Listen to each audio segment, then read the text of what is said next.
next topic I want to talk about is traps. So with traps, there's really two different problems. One problem is what kind of frequencies during use do we want? And the other problem is actually the problem of computational feasibility. Why is there a problem of computational feasibility? Because,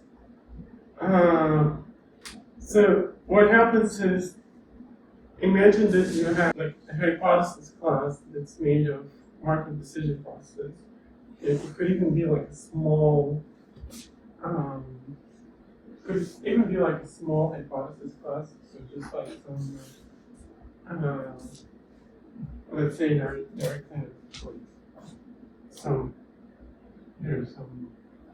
age is some set of set of MDPs, and the cardinality of age is smaller than some n, and for every MDP in age, the number of states in M is smaller than some K. Right, then we can hope in such a situation to have, and let's say we also have some prior, right, so Z over distribution over H is like the prior. So we can ask, can we actually find the Bayes-optimal policy in time, which is, so can we find the Bayes-optimal policy in time, polynomial in K, in whatever n, K, and the number of actions.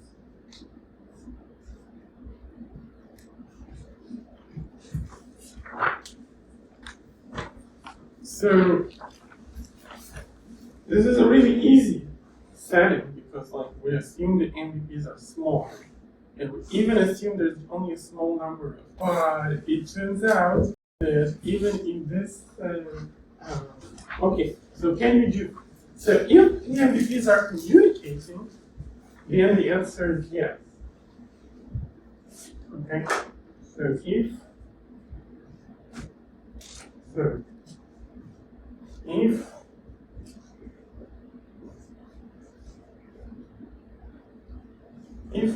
for all the M is communicating,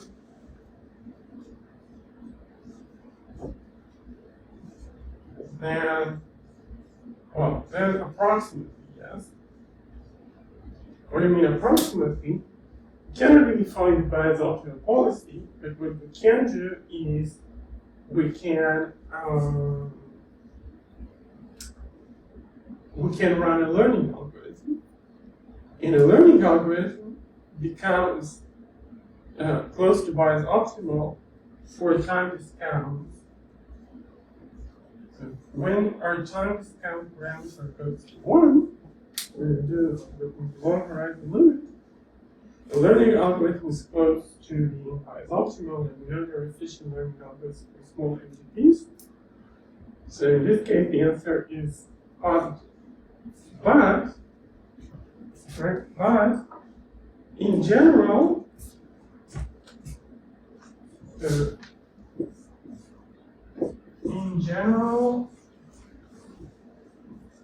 this is NP-hard.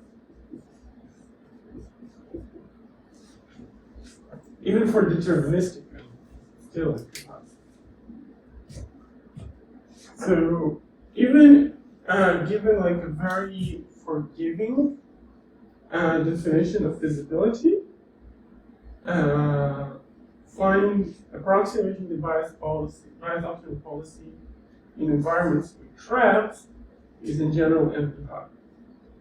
So the question is like, okay, if we cannot do the Bayes-optimal policy, then what are we even supposed to be doing?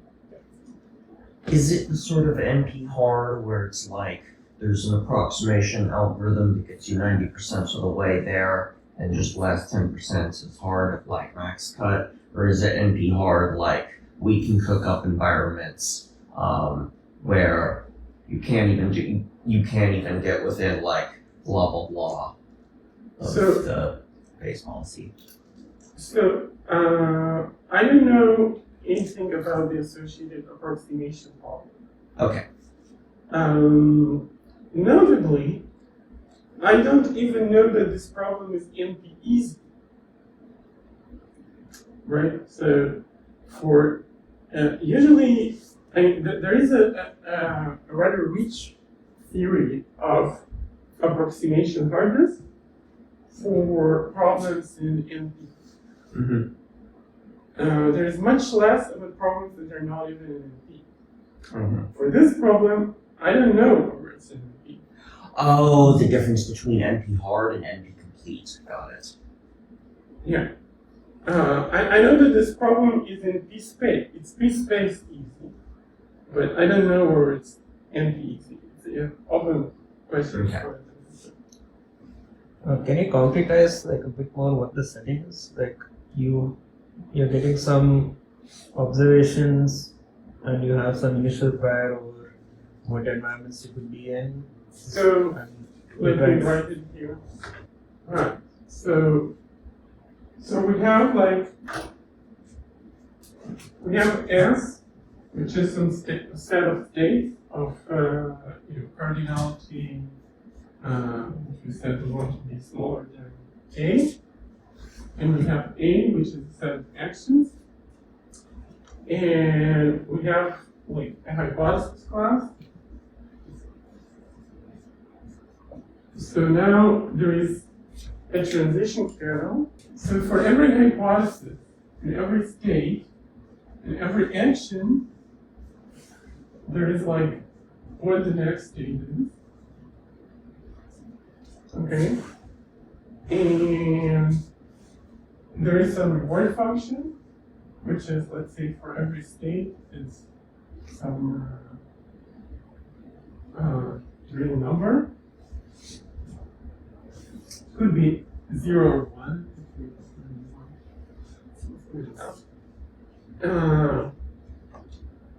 And we want, and let's say there's like a time horizon n.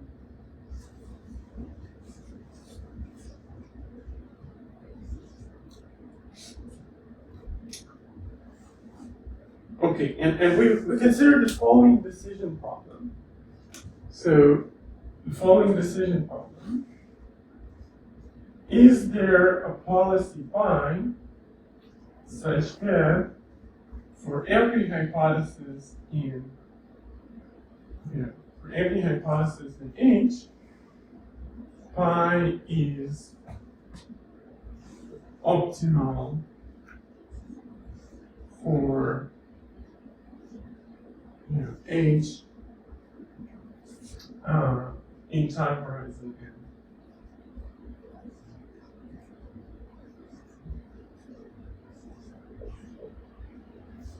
Okay. So this problem is already NP hard.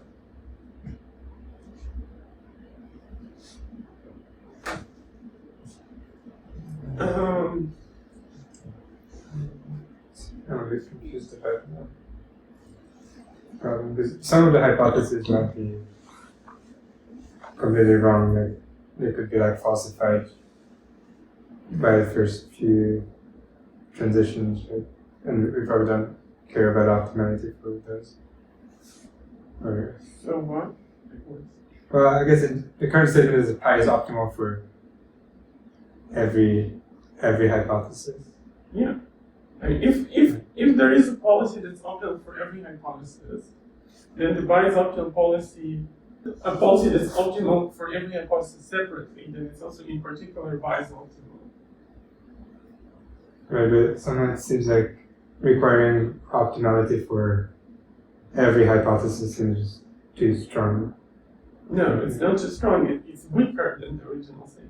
Like, if you give me an algorithm for finding the Bayes-optimal policy, then in those cases in which it's possible to find a policy that's individually optimal for every hypothesis, it will have to produce a policy that's individually optimal for every hypothesis. So the problem of finding a Bayes-optimal policy is strictly stronger, strictly harder than the problem that I described. Okay. Basically, because you can solve is there something optimal for everything at once problem if you had an oracle for finding Bayes-optimal policy. Yeah. It's a problem reduction. This should be an NP though, right? Well, Isn't this an NP? no, it's not an NP because the policy is not a small number of bits. Like the policy is exponentially large because what's a policy? A policy is it's not stationary. It's not a stationary policy. It's a mapping from sequences of states and actions of length up to n from states to actions. This is a policy. Oh. Uh, It's not supposed to depend on the current state. No, it can depend on the history in a way. I mean, if it can only depend on the current state, then it's pretty hard for it to Yeah. learn anything. Okay, I think my confusion was just that we're assuming a fixed set of states and a fixed reward for those states, and the only uncertainty we have is about the transitions for. Yeah. I mean, I just simplified it. You can make it harder if you want, but this won't make the problem easier. Yeah, no, I guess I was just imagining like if your hypothesis contains like one MDP in which like state 1 has reward 1, state 2 has reward 0, and then another one where state 1 has reward 0, and like it's the opposite way. There's no optimal policy for both of them because they just have